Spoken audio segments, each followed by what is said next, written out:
Create an account on TaskRabbit. Go to the TaskRabbit website or download the mobile app from your app store. Click on the Sign Up or Join button to begin creating your account. Enter your email address and create a password and input any required personal details. Check your email inbox for a verification message from TaskRabbit and follow the instructions to verify your email address. Fill out your profile information, including your name, location, and any skills or services you offer.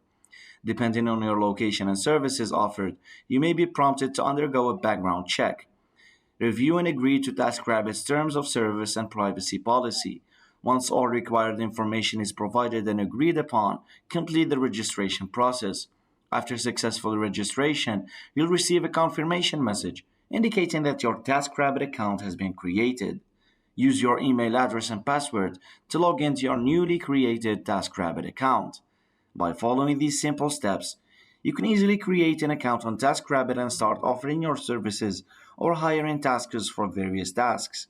Thanks for watching, and don't forget to subscribe.